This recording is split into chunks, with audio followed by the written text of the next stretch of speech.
What is going on, everyone? Welcome to week number 8 of our Mindful Parenting program. I'm Mike Massey. First and foremost, thank you to Rural Response for making this possible to make it free for all parents for Huron and Perth students. And then thank you to you, the parents who are watching this, to help plant these seeds of mindfulness to help your children respond to stress in a healthier way. So this week, our final week, I thought I would touch on one of my favorite teachings of all time, which is the practice and the acronym RAIN. Now this is for you, the parent, but of course you can use it with kids, I would say grade 7 and above. And then for K to 6, we're going to be looking at dragon breathing, which is one of the my most popular and favorite with among that age group. So the acronym RAIN stands for recognize, accept or acknowledge, identify, and non-attachment or non-judgment.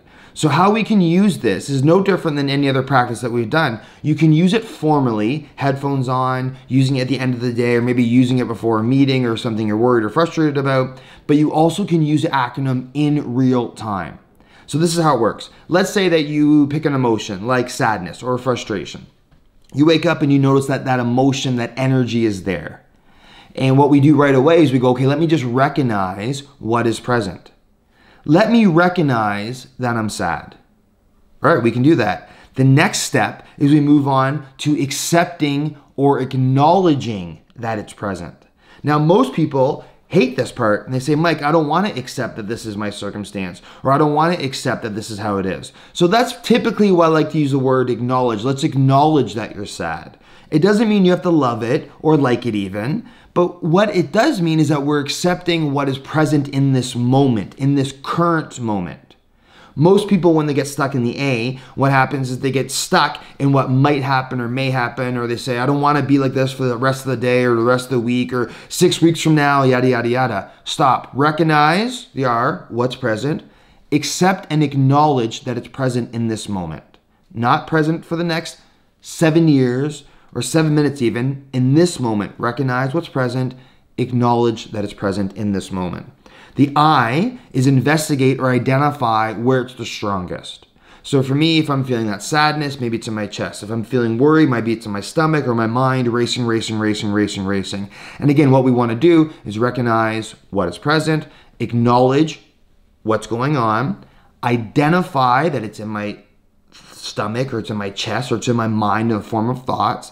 And then the N is non-attachment or non-judgment. So let's say we're working with non-judgment. If you're noting that you're sad and you recognize that you're sad and you acknowledge that you're sad and you identify the sadness is in your chest, the non-judgment, we're looking at it without judging it. We're holding it without judgment. I'm not saying to myself, oh, you shouldn't be sad. Or, you know who should be sad? The person down the street. They have it way worse than you. I'm not comparing. I'm not judging my emotions. Just like if one of my sons came to me and said, Dad, I'm really sad about this, I would recognize that they're sad and I would hold them with non-judgment. And I wouldn't say, well, don't be sad. I would let them be sad and let them tell me about why they're sad and maybe where they're holding their sadness. So using that form of non-judgment, I love that because we're typically so mean and cruel to ourselves that using this attitude of non-judgment or this attitude of non-attachment even, and how we use non-attachment is you aren't that emotion. You're experiencing that emotion.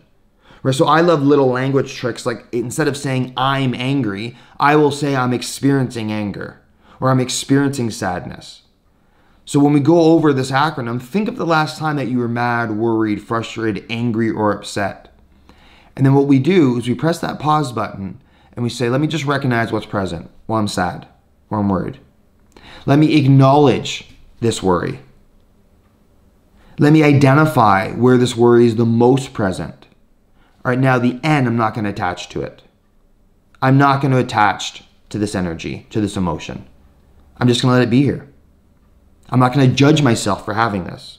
So try that out as the parent, or if you're working with, you have teams, you want to try this out formally or informally, have them to go through it. Of course, I'll attach maybe 2 short videos, one formal and another informal practice on the practice of RAIN. And then our last one I want to do with our youth and with our children and youth is the dragon breath. And again, I'll attach a video that has some animations in it. I actually have 2 videos that I can attach for dragon breathing. So I'll do that. But again, the concept is very similar. And it's just like the concept that I'm doing with the parents. What we want to do is over the 8 weeks, we're looking at anywhere from 8 to 12 different meditations for you, and 8 to 10 different types of meditations or breathing techniques for your children. I'm not naive enough to think that, okay, everyone's gonna love all 10. I want you all to find 1 or 2 that resonate with you, that you find that you can do formally and informally. So dragon breath, actually, I didn't actually create the dragon breath. One of my clients when they were 5 came in and said, okay, Mindful Mike, I have a practice for you. What I do is I breathe in and I imagine that there's this like ice sculpture in front of me, and maybe I'm angry or frustrated, and I breathe out and I blow that dragon breath fire out and I melt what's in front of me.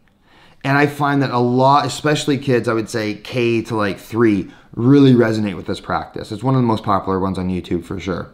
So what I would love for you to do is press play on that, learning that the kids can do dragon breaths anywhere, right? When they breathe in and notice their emotion and then breathe that energy out, they can do that formally by watching, the video on mindfulmike.ca, or, they can do it with you guiding them through it. But they also can do it informally, right? They can do it when they're at school or when they're worried or when they're anxious about something. They can breathe in that emotion and notice that they're angry, frustrated, mad, or upset,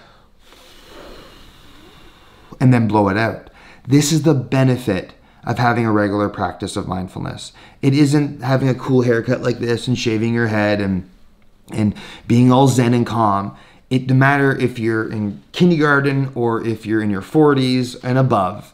You can use this practice of mindfulness to train your brain to respond to the stressors that you're experiencing. And when you speak the language of mindfulness, like I said week 1, and I'll continue to say, if you speak the language of mindfulness, it is much easier to then have your children speak the language of mindfulness and understand how they can use it in real life.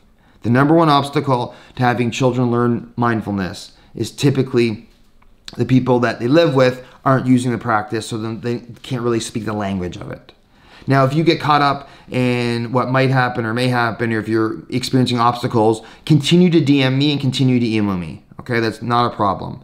What I would say going forward is pick the 1 or 2 meditations, formal and informal, that connect with you, and make that a part of your week 3 to 4 times a week. It's very realistic. If you're like, Mike, I'm really busy, cool. Do a 2-minute exercise of breathing. Do something very short with your children before bed, right? Around the dinner table, bring back into that idea of what was the best part of your day. What was the apple? What was the onion? What was the orange? Right? Incorporate that informally into your day-to-day. So once again, thank you for paying attention, for following along at home. If you have any questions ever, continue to message me at mindfulmike.ca or at mindfulmassey, MASSE. Plant those seeds, be kind to yourself, continue to reach out. Talk to you soon. Bye for now.